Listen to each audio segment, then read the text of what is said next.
예, 올해 2024년 표가 뭐죠? 다시 해봅시다. 예수님 본받는, 따라합시다. 예수님 본받는 믿음의 모델이 되라. 예, 예수님 본받는 믿음의 모델이 되라 합니다. 새해부터 표를 중심으로 믿음의 모델을 선택하여 시리즈로 설교를 하고 있죠. 먼저는 뭐였죠? 아벨이죠. 아벨. 그 다음에 에녹, 그 다음 노아, 오늘은 아브라함입니다. 오늘은 믿음의 모델로서 아브라함을 통해 은혜를 나눠보려고 합니다. 오늘 8절 보세요. 8절 다시 봅니다. 8절 시작. 믿음으로 아브라함은 부르심을 받았을 때에 순종하여 장래 유업으로 받을 땅에 나아갈새 갈 바를 알지 못하고 나아갔으며. 여기서 하나님께서는 아브라함에 대하여 말씀하시면서 부르심을 받았을 때 순종하였다. 부름을 받았을 때 하나님께서 내가 하나님 부른 게 아니라 하나님께서 나를 부르시고 초대한 것이죠. 그래서 살아계신 하나님께서는 많고 많은 사람들 중에 아브라함을 부르셨어요. 그것은 하나님의 일반적인 부르심입니다. 창세기 10장을 보면 여호와께서 아브라함에게 이르시되 너는 너의 고향과 친척과 아버지의 집을 떠나 내가 내게 보여줄 땅으로 가라. 내가 너로 큰 민족을 이루고 내게 복을 주어 내 이름을 창대하게 하리니 너는 복이 될지라. 너를 축복하는 자에게는 내가 복을 내리고 너를 저주하는 자에게는 내가 저주하리니 땅의 모든 족속이 너로 말미암아 복을 얻을 것이라 하신지라. 하나님 말씀을 듣고 아브라함은 그대로 순종해요. 우리가 아브라함과 같은 상황이라면 어떻게 했을까? 당신은 족장 시대죠. 그렇기 때문에 자신이 속해 있는 부족을 떠나는 것만으로도 대단한 용기가 필요합니다. 더 이상 보호를 받을 수가 없는 거예요. 하나님께서는 아브라함에 말씀하십니다. 너는 너의 고향과 친척과 아버지의 집을 떠나 내가 내게 보여줄 땅으로 가라. 고향, 친척, 가족과 모든 것을 포기하고 떠나라는 거죠. 여기서 내게 보여줄이라는 히브리어 라라는 단어는 따라합시다. 보다, 준비하다, 지시하다, 드러내다, 이런 뜻을 갖고 있어요. 하나님께서는 많고 많은 사람들 중에 아브라함을 불러내셔서 가나안 땅으로 가라고 말씀하십니다. 하나님께서 말씀하시는 약속의 땅 가나안은 아브라함의 후손들에게 주시기로 준비되어 있는 땅이에요. 현재 아브라함은 알 수 없지만 하나님의 하나님 지시에 따라 갈대아 우르를 떠나게 됩니다. 이 땅은 아브라함 스스로는 보이는 땅이 아니에요. 볼 수가 없습니다. 하나님께서 드러내어 보여주셔야만 볼 수 있는 땅이에요.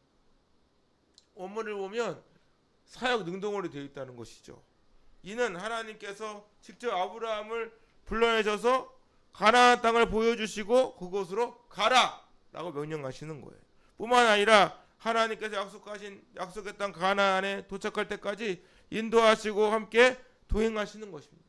아브라함은 알 수 없지만 하나님께서 하나님께서는 계속해서 함께 하시고 동행하심으로 먼 미래에 자신의 후손들에게까지 이 땅을 주시기로 선택되었다는 것을 우리에게 가르쳐 주십니다.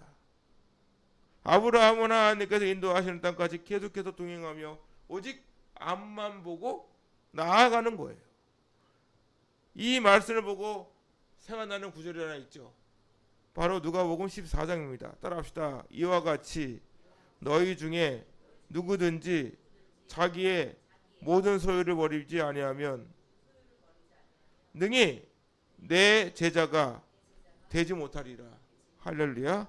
우리가 하나님을 따를 때에는 모든 것을 내려놓는 용기가 필요해요. 그것은 하나님을 위해 나의 모든 것을 포기해야 한다는 의미입니다. 하지만 그것은 우리 입장에서 포기일 뿐이지 하나님을 100% 신뢰했을 때 하나님께서는 우리의 모든 것을 책임져 주시겠다는 약속인 것이죠. 이 순종하다라는 단어를 보면 말을 듣다 순종한다입니다.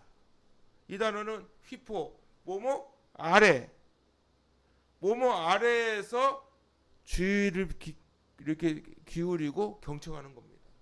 저는 여기 위에 있습니다. 지금 강연상에 있죠. 여러분들은 아까 아래에 있어요. 어느 교회로 가든지 설교단은 약간 위에 있습니다. 왜?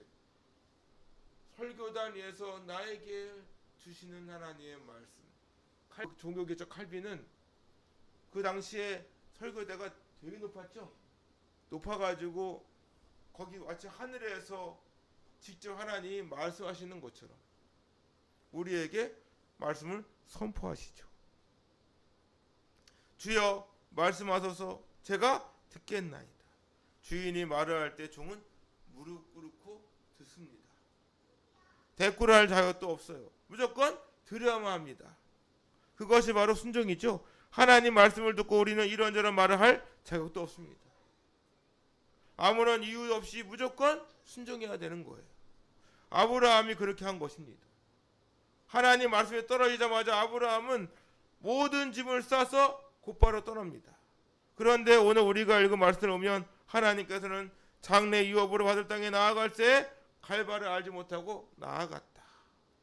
요즘이나 내비게이션이 있고 지도가 있지 아브라함이 살던 시절에 지도가 있을 리가 없죠. 하나님 말씀이 아브라함에게 들린 것입니다. 그런데 아무런 조건을 달지 않고 그냥 떠나요.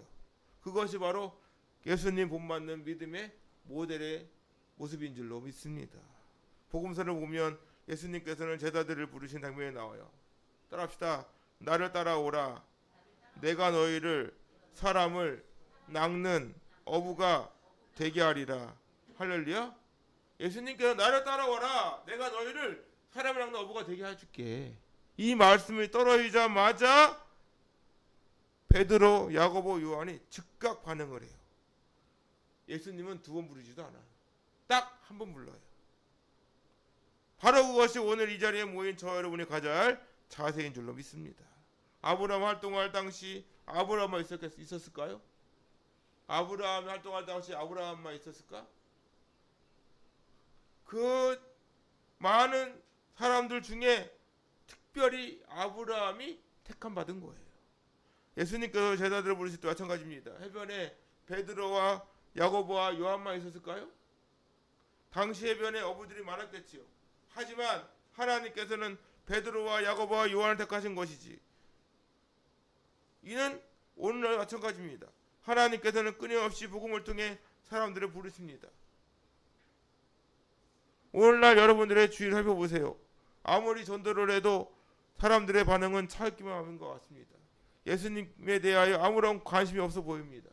시간이 가면 갈수록 하나님 부르심에 대하여 반응이 없어요. 지금이야 말로 하나님의 부르심에 반응할 때인 줄로 믿습니다. 아브라함은 어떤 기대치 하지 않습니다.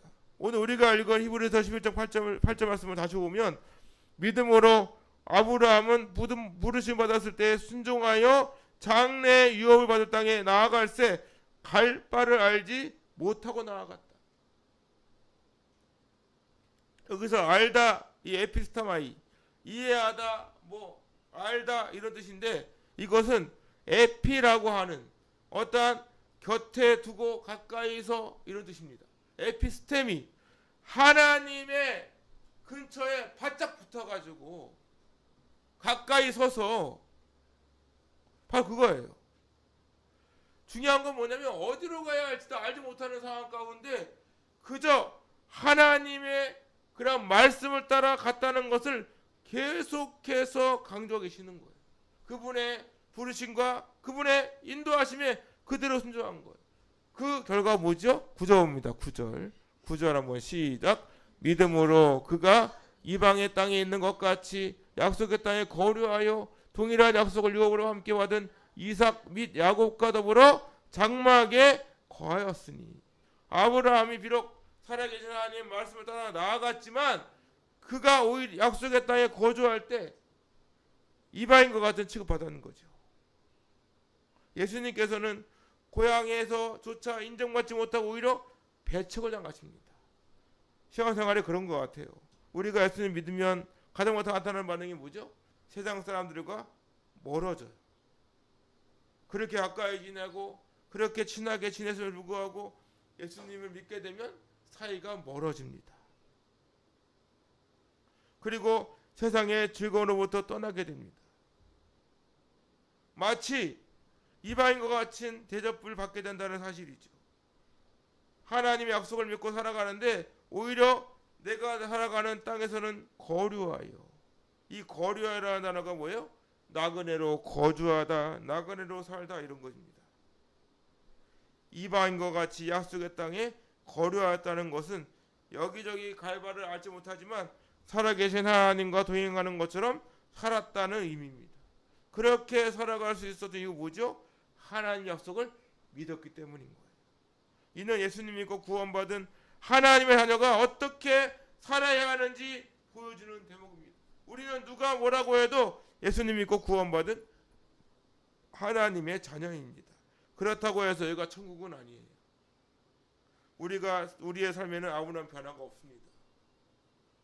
예수님 믿었다고 해서 당장 우리 집이 막 대궐이 된다든지 뭐 벤츠를 탄다든지 이런 일은 발생하지 않습니다. 갑자기 머리가 좋아져 가지고 뭐 서울대에 들어간다든지 나의 삶에 그렇게 특별한 변화는 없어요. 뿐만 아니라 예수님 믿었다고 해서 누군가 나를 알아주거나 유명세를 타는 것도 아닙니다. 하지만 우리는 더 이상 이 세상에 소망을 두고 살지 않습니다. 영원한 천국에 소망을 두고 살아가는 인생입니다. 예수님께서는 베드로를 통해 이렇게 말씀하십니다. 따라합시다. 우리 주 예수 그리스도의 아버지 하나님을 찬송하리로다. 그의 많으신 긍휼대로 예수 그리스도를 죽은 자 가운데서 부활하게 하심으로 말미암아 우리를 거듭나게 하사 산 소망이 있게 하시며 썩지 않고 더럽지 않고 쇠하지 아니하는 유업을 있게 하시나니 곧 너희를 위하여 하늘에 간직하신 것이다. 할렐루야. 예수님 믿고 구원받은 하나님의 자녀는 부활의 산 소망을 품고 더 이상 썩지 않고 쇠하지 않는 유업을 있게 되는 줄로 믿습니다. 그것이 바로 우리에게 주시는 하나님의 은혜요 축복인 줄 믿습니다.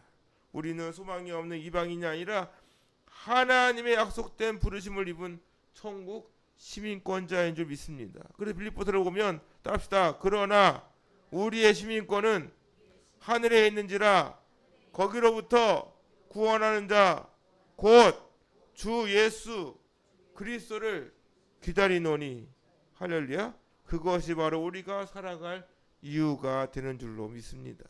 갈 바를 알지 못하고 가고 있지만 살아계신 하나님께서는 우리를 향한 놀라운 계획을 분명히 가지고 계신 줄로 믿습니다. 그 결과 동일한 약속을 유업으로 함께 받은 이삭 및 야곱과 더불어 장막에 거하였다. 동일한 약속을 유업으로 함께 받은 이삭 및 야곱과 장막에 더불어 장막에 거하였다. 동일한 약속을 유업으로 함께 받았다는 것은 함께 상속을 받고 공동 상속자라는 것을 보여주는 거예요. 이는 함께 상속받은 상속자인 것을 강조해 줍니다. 하나님 말씀하십니다. 따라합시다. 성령이 친히 우리의 영과 더불어 우리가 하나님의 자녀인 것을 증언하시나니 자녀이면 또한 상속자 곧 하나님의 상속자요 그리스도와 함께한 상속자니 우리가 그와 함께 영광을 받기 위하여 고난도 함께 받아야 할 것이니라. 할렐루야. 그곳이 어디입니까? 바로 오늘 우리가 예배드리는 공간 즉 교회예요. 하나님의 약속을 유언으로 받은 사람들이 함께 거주하는 곳. 그곳은 아무나 들어오지 못합니다. 교회를 보세요. 아무리 전도를 하고 아무리 초청을 해도 문턱을 넘는 것이 쉽지가 않습니다. 심지어는 이런 말도 합니다. 아유 제가 너무 많아서요. 아유 저는 부끄러워서요. 이런 말 이렇게 빼고 저렇게 빼가면서 저 교회 문턱을 넘는 것이 쉽지가 않아요. 그만큼 교회는 아무나 나오는 것이 아닙니다. 우리가 예수님 믿고 구원받은 것은 축복 중에 축복입니다. 우리 할렐루야 교회가 속해 있는 대한예수교회 합동교단 모티브가 뭔지 아십니까? 따라합시다. 하나님 중심, 성경 중심, 교회 중심. 예, 하나님 중심, 성경 중심, 교회 중심이에요. 함께 하나님을 아버지로 고백하고 함께 하나님 말씀을 중심으로 함께 할렐루야 교회를 중심으로 살아가는 사람들이 바로 믿음의 공동체인 것입니다. 이곳에서 우리에게 주어진 믿음의 땅, 다시 말해 하나님 나라 천국 소망하며 살아가는 저와 여러분이 함께 고난도 당하고 함께 슬픔도 당하고 함께 예배를 드리며 하나님께 영광 돌리는 곳, 그곳이 바로 할렐루야 교회이자 믿음의 공동체인 줄로 믿습니다. 우리 예배 때마다 사도신경으로 우리의 신앙을 고백을 해요. 함께 해볼까요? 시작. 전능하사 천지를 만드신 내가 믿사오며 그 외아들 우리 주 예수 그리스도를 믿사오니 이는 성령으로 잉태하사 동정녀 마리아에게 나시고 본디오 빌라도에게 고난을 받으사 십자가에 못 박혀 죽으시고 장사한 지 사흘 만에 죽은 자 가운데서 다시 살아나시며 하늘에 오르사 전능하신 하나님 우편에 앉아 계시다가 저리로서 산 자와 죽은 자를 심판하러 오시리라.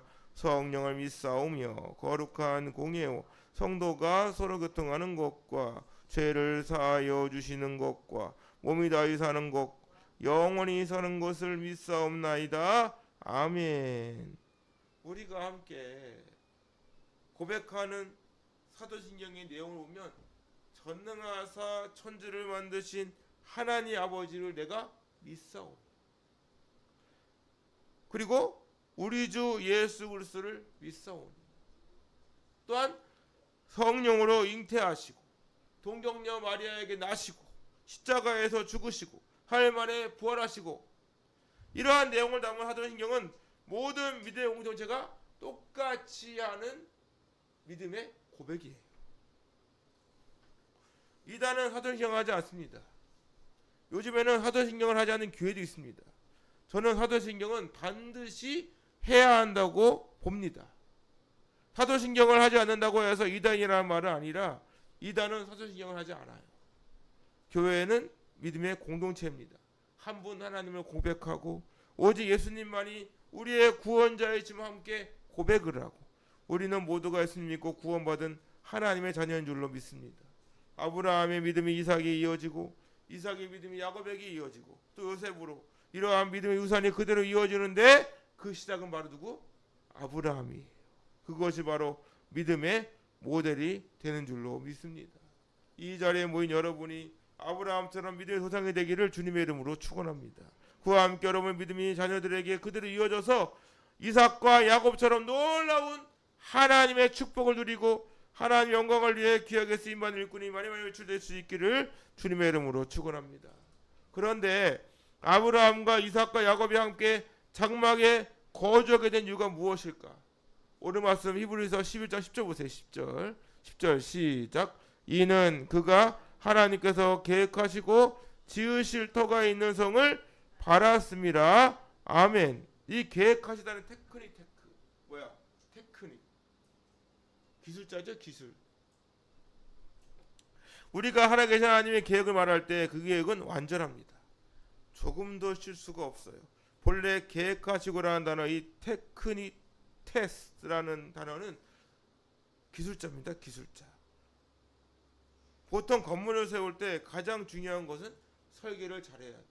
우리 양미아 이사님이 건축회사 건설회사 아니잖아. 건설회사. 근데 건설회사 건물이 올라가기 전에 뭐가 필요해? 설계도가 필요해. 설계도가. 어떻게 설계를 해야 되는 거야. 그 설계가 완벽하면 완벽할수록 건물은 제대로 세워지겠죠. 시공하는 사람은 설계대로 그대로 건물을 올립니다. 그리고 마지막에 뭐예요? 감리를 해요. 하나님께서 모세에게 성막을 지을 식양 하지만 설계도를 주실 때 그 설계도는 가장 확실하고 명확했습니다. 정확하게 하나님께서 말씀하신 대로 해야만 했어요. 광야에서의 성막은 장차 오실 예수 그리스도를 상징합니다. 그러므로 아브라함이 바라본 곳은 가나안 땅이 아니에요. 그래서 어디겠습니까? 명확하게 제시하고 있지는 않지만 밑에 쭉 볼까요? 밑에 오늘 말씀 봅니다. 16절 시작. 그들이 이제는 더 나은 본향 어디? 더 나은 본향을 사모하니 이러므로 하나님께서 그들의 하나님이라 일컬음 받으심을 부끄러워하지 아니하시고 그들을 위하여 어디? 한 성을 예비하셨다. 말씀은 더 나은 본향을 사모하니 곧 하늘에 있는 것이다. 어디겠습니까? 믿음의 순례를 하는 모든 사람들이 열망하는 곳, 영원한 하늘나라. 그래서 히브리서 12장 22절을 보면 살아계신 하나님의 도석인 하늘의 예루살렘, 이곳의 설계자요 건축가는 살아계신 하나님이신 줄 믿습니다. 바로 아브라함은 그곳을 바랐습니다. 이 바랐다는 에크 테코마이, 기대하다, 기다리다. 헬라어 원문으로 보면 직설법 미완료예요. 직설법은 실제 일을 나타내는 겁니다. 아브라함은 실제로 자신의 고향보다는 어디 바라본 거야? 하나님께서 계신 곳을 사모하며 기대하며 간 거예요. 그것이 한 번도 아니라 계속해서 사람이 힘들고 어려우면 어떻게 하죠? 포기하죠. 우리가 교회를 다니다가도 힘이 들고 어려우면 믿음 생활을 포기하고 싶을 때가 얼마나 많은지 몰라요. 우리가 신앙생활을 하다가 여러 가지 고난과 어려움이 오면 가장 먼저 무너지는 게 뭐죠? 예배죠. 예배. 예배가 가장 먼저 무너집니다. 교회에 나오기 싫어지고 기도가 멈추고 예배가 무너지는 것을 누가 가장 좋아할까요? 사단 마귀가 좋아하겠죠. 우리가 해마다 경로잔치를 하고 또 임동희 목사님도 모셔보고 이런저런 많은 행사를 치르지만 생각처럼 되지가 않아요. 사람들이 많이 모여야면 모일수록 잔치는 더 기쁜 거 아닙니까? 그런데 생각처럼 그렇게 쉽지가 않아요. 해당만사가 그런 것 같습니다. 해당만사 모든 일이 내가 원하는 대로 되면 얼마나 좋을까. 하지만 그렇지가 않아요. 여기 서 있는 저도 마찬가지입니다. 막상 교회를 개척하고 10년이나 세월을 보냈어요. 그런데 그 세월이 아무런 의미 없는 세월일까? 저는 그렇게 생각하지 않습니다. 29살에 신앙을 하겠다고 마음먹고 정말 금식도 엄청 많이 했습니다. 작정기도도 많이 하고 40일, 100일 뭐 수시로 하고 그러다가 29살에 대학에 입학하여 신학대학까지 마치고 36살에 목사 안수를 받고 40살에 개척을 하고 그 사이에 아버님도 돌아가시고 어머님도 돌아가시고 이곳을 거쳐가는 사람도 굉장히 많습니다. 자그마한 개척교회를 하면서 참으로 다양한 사람을 만나요. 지난번에 백교사님 집에 가면서 이렇게 모셔드리면서 이야기를 나누는데 그랬어. 교회가 아니었다면 만났을까? 그냥 스쳐 지나갔는지 몰라도 이렇게 매주 만나는 일은 없겠죠. 이렇게 뭐 성명 어머님, 오늘도 모점님 검사님, 뭐 어머님, 또 김모네 어머님, 뭐 양민아 집사님, 뭐 다 이렇게 추성진 집사님, 조금 주변 검사님 마찬가지. 우리가 이렇게 한 자리에 모여서 예배를 드리는 것 자체가 저는 굉장한 축복이요. 저는 감사하게 생각합니다. 거기다가 이번 주 목요일이면 저는 박사학위를 받아요. 제가 예수님 안 믿었으면 대학을 가기는커녕 박사가 문제가 아니라 저 대학도 안 갔을 것 같아요. 그런데 예수님 만나는 바람에 대학 들어가고 대학원 나오고 이제는 하다가 박사까지 마쳤어요. 제 아는 분이 놀랍니다. 야, 진짜 깜짝 놀랐대. 진짜 놀라운 하나님의 은혜인 줄 믿습니다. 때로는 마음을 상하게 하는 사람도 있겠죠. 때로는 좋은 사람도 만납니다. 그러다가 또 이런저런 이유로 헤어지기도 하고 심지어는 돌아가신 분도 있어요. 코로나 기간에는 거의 예배가 마비되다시피 했죠. 저야 자그마한 개척교회를 하면서 묵묵히 예배를 드리면서 새벽기도도 하고 수예배도 드리고 기물기도도 하지만 제가 목회를 하고 개척교회를 하면서 하나님께 나름대로 할 말이 있다면 저는 따라합시다. 철저한 주일 성수와 온전한 11조 그리고 새벽기도, 저는 이걸 굉장히 중요하게 여깁니다. 특별한 일이 없는 한 새벽기도는 빠진 적이 없죠. 세상 사람들은 이러한 모습에 대하여 과연 뭐라고 할까요? 할 일이 없어서 뭐 바보같이, 아까도 교성경학교 영상을 보여드렸지만 세상도 뭐라 그럴까? 아이고 저게 뭐하는 짓이냐? 무슨 광신도야? 애들 데리고 저게 뭐하는 거야? 이렇게 말하겠죠. 그렇게 말하면서 정작 신천지, 하나님의 교회 이런 이단에 빠져가지고 어렸을 때부터 그게 주입이 돼가지고 막 평생 못 버리고, 그게 평생 벗어나기 쉽겠습니까? 그게 어린아이 때 들어간 것은 이게 빠져나가기가 어렵잖아요. 그러니까 북한 공산주의가 그런 거 아닙니까? 어린아이 때 계속 세뇌가 되니까 김정일, 김일성, 김정일, 김정은을 완전 우상시대 가지고 우리나라에 넘어와서 불구하고 그 김일성, 김정일, 김정은을 보면서 눈물을 흘리잖아요. 그만큼 교육이 얼마나 중요한지 몰라요. 우리가 신앙생활하면서 가장 힘든 부분이 무엇일까? 차라리 눈에 보이기라도 하면 그것이 목적이어야 합니다. 하지만 하나님의 나라 천국은 우리 눈에 보이지가 않아요. 천국이 보인다면 더욱더 확실하게 믿고 가겠죠. 그러니까 신앙생활하면서도 이리저리 흔들리게 되는 것입니다. 또한 살아계신 하나님도 우리 눈에 보이지가 않아요. 차라리 하나님께서 직접 우리에게 나타나셔가지고 대놓고 말씀하시면 얼마나 좋겠습니까? 그런데 그렇지가 않아요. 거기에 해당 사람들로부터 이런 말 저런 말 듣고 때로는 상처도 받고 오늘 우리에게 모델이 되어주고 있는 아브라함 믿음이 그렇습니다. 우리는 아브라함을 본 적도 없어요. 만난 적도 없습니다. 그런데 전 세계 모든 사람이 아브라함을 알고 있어요. 미국 사람 이름 중에 가장 많은 이름이 뭔지 아세요? 아브라함인데 아브라함. 에이브라함 링컨. 그런데 아브라함에 대하여 하나님께서는 바라씀이라고 말씀하십니다. 그것이 믿음인 줄 믿습니다.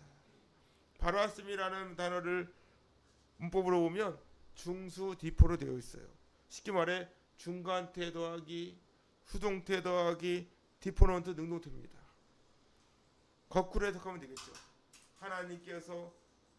아브라함이 하나님께서 계획하시고 지으실 터가 있는 성을 바랐다 라고 했을 때 바라본 주체는 누구야?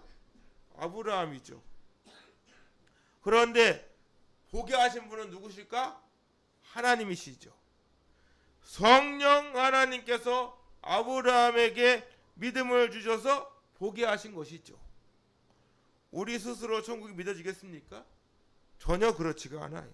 살아계신 하나님께서 아브라함을 택하셔서 성을 바라보도록 하신 것입니다.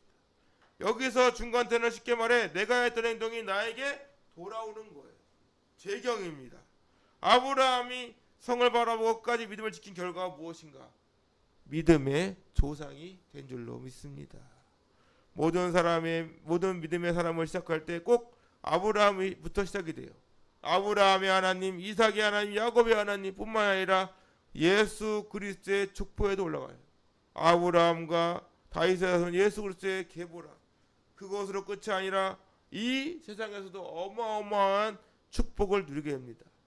하나님께서는 아브라함을 통해 하나님을 기쁘시게 하는 믿음의 모델이 누구인지를 보여주고 계십니다. 하나님께서는 아브라함의 그러한 믿음을 통해서 약속하신 복을 허락해 주십니다. 오늘 말씀 히브리서 11장 11절부터 11절 한번 시작. 믿음으로 사라 자신도 나이가 많아 단산하였으나 잉태할 수 있는 힘을 얻었으니 이는 약속하신 이를 미쁘신 줄 알았습니다. 이러므로 죽은 자와 같은 한 사람으로 말미암아 하늘의 허다한 별과 또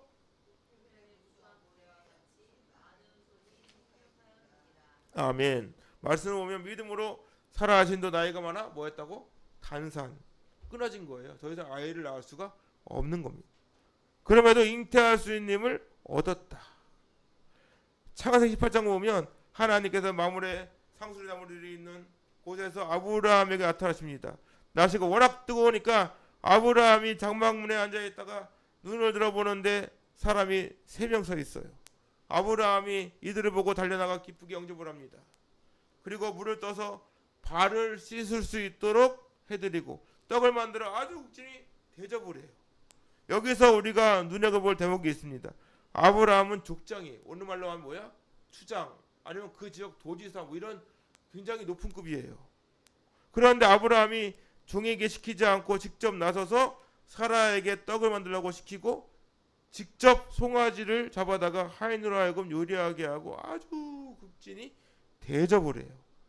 이러한 대접을 받고 난 하나님의 사자들이 아브라함에 묻습니다. 그들이 아브라함에게 이르되 내 아내 사라가 어디 있느냐? 아브라함이 뭐라 그래요? 장막에 있습니다. 그래야 이런 말을 해줍니다. 내년 이맘때 내가 반드시 내게로 돌아오리니 내 안에 사라에게 아들이 있을 것이다. 사라가 어떻게 했을까? 웃음이 나오는데 그 비웃는 것보다는 어이가 없는 거지. 제가 이렇게 모점인 우리 어머님한테 내년 이맘때 아이가 생길 거라는데요. 이러면 어떻게 될까?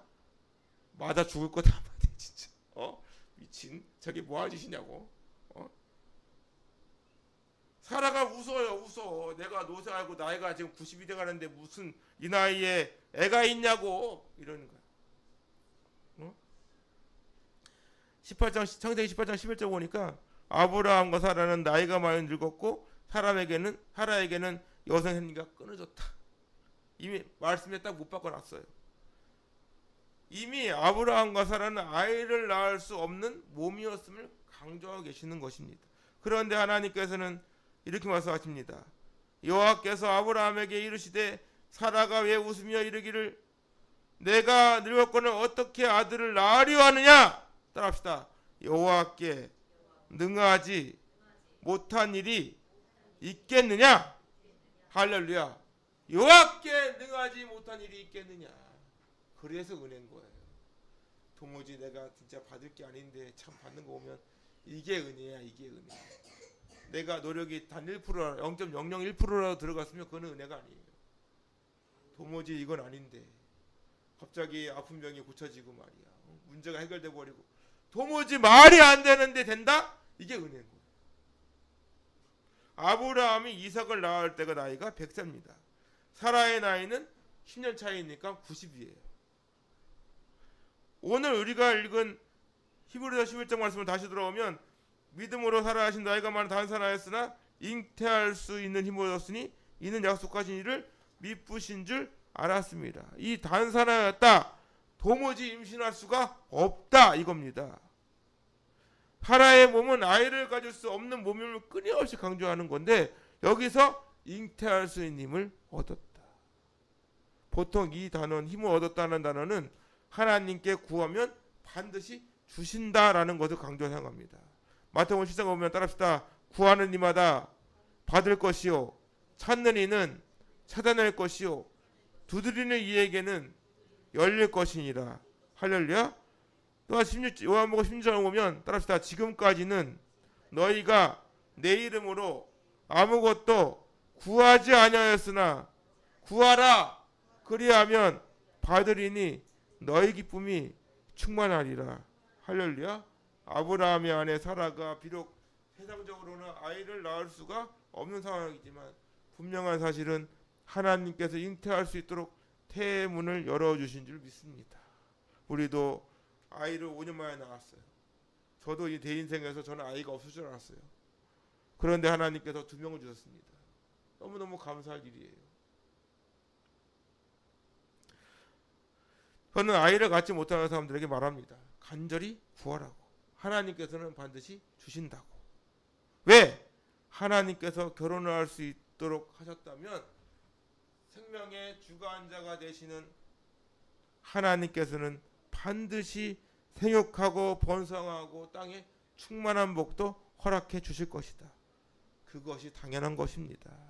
포기하지 말고 하나님께 구하기를 주님의 이름으로 축원합니다. 정욕으로 구하지 말고 오직 믿음으로 구하는 것은 반드시 이루어질 줄 믿습니다. 그러니까 은혜라고 말을 할 수 있는 거예요. 그 외에 다른 표현이 있겠습니까? 나 같은 죄인을 살려주시고 구원하신 분도 하나님, 우리가 오늘 이 시간 이 자리에 앉아있는 자체도 오직 하나님의 은혜인 줄로 믿습니다. 그래서 히브리서 기자는 이렇게 고백을 해요. 이는 약속하신 이를 미쁘신 줄 알았습니다. 이 미쁘다는 것은 뭐냐면 따릅시다. 믿을 만한, 신뢰하는, 신임하는 이런 뜻입니다. 하나님을 신뢰하는 이유는 하나님의 약속은 반드시 이루어질 줄 믿기 때문인 거예요. 그것이 바로 미쁘시다예요. 사실 아브라함도 실수를 했어요. 아이가 없을 때 아브라함은 사라의 말을 듣고 사라의 종 하갈과 동침을 합니다. 사라의 종 하갈과 동침을 하게. 근데 덜커덕 임신이 돼버렸어. 누가 태어났죠? 이스마엘. 이때 아브라함의 나이가 86세. 근데 3년 동안 하나님이 나타나질 않아요. 침묵하십니다. 침묵. 86 더하기 13을 하면 99세야. 99세에 하나님께서는 나타나셔가지고 첫 마디가 뭐냐면 따라합시다. 나는 전능한 하나님이라. 너는 내 앞에서 행하여 완전하라. 할렐루야. 13년 동안 안 나타나. 여러분, 침묵이 되게 무서운 거예요. 부부 사이도 말 안 하는 게 제일 무서운 거예요. 말 안 하면은 그 정 뚝 떨어져요, 정말. 그리고 14년에 나타나셔가지고 아브라함의 이름을 아브라함, 사라의 이름을 사라라고 바꿔주시고, 내가 그에게 복을 주어 그가 내게 아들을 낳아주게 하며 내가 그에게 복을 주어 그를 여러 민족의 어머니가 되게 하리니 민족의 여러 왕이 그에게서 나리라. 근데 이 말을 듣고 아브라함이 웃어요. 마음속으로 이르기를 100세 된 사람이 어찌 자식을 낳겠습니까? 사라는 99세입니다. 어떻게 출산합니까? 아브라함이 하나님께 아뢰기를 이스마엘이나 하나님 키우면서 살기 원합니다. 이러고 있어요. 이런 사람이 믿음의 조상이라 할 수 있겠습니까? 도무지 믿음이라고는 찾을 수가 없어요. 이런 믿음 없는 사람에게 하나님 말씀하십니다. 아니다. 내 아내 사라가 내게 아들을 낳으리니 너는 그 이름을 이삭이라 하라. 내가 그 언약을 세우리니 그의 후손에게 영원한 언약을 되리라. 그리고 이어서 내 언약은 내가 내년 이 시기에 사라가 내게 낳을 이삭과 세우겠다. 하나님께서는 아이의 이름까지 말씀하십니다. 이삭. 어떻게 되었겠어요? 하나님 말씀대로 이삭이 태어나요. 로마서 9장을 보면 하나님께서는 약속의 자녀를 말씀하실 때 이스마엘이 아니라 이삭을 약속의 자녀로 말씀하십니다. 곧 육신의 자녀가 하나님의 자녀가 아니요 오직 약속의 자녀가 씨로 여김을 받았으니라. 아브라함의 씨가 다 그의 자녀가 아니라 오직 이삭으로부터 난 자라야 내 씨라 불리리라. 아브라함의 아들이 총 8명입니다. 8명. 이스마엘, 이삭, 시므란, 욕산, 무단, 미디안, 이스박, 수아. 그런데 약속의 자녀는 오직 누구다고? 이삭뿐입니다. 오직 이삭만 아브라함의 대를 이을 약속의 자녀입니다. 예수의 족보에도 이삭만 올라가 있죠. 이처럼 하나님 약속은 반드시 이루어진다는 사실을 아브라함을 통해 우리에게 말씀해주고 계십니다. 우리가 하나님 믿어야 할 이유가 여기 있는 거예요. 살아계신 하나님께서는 말씀하십니다. 따라합시다. 여호와의 계획은 영원히 서고 그의 생각은 대대에 이르리로다. 여호와를 자기 하나님으로 삼은 나라 곧 하나님의 기업으로 선택된 백성은 복이 있도다.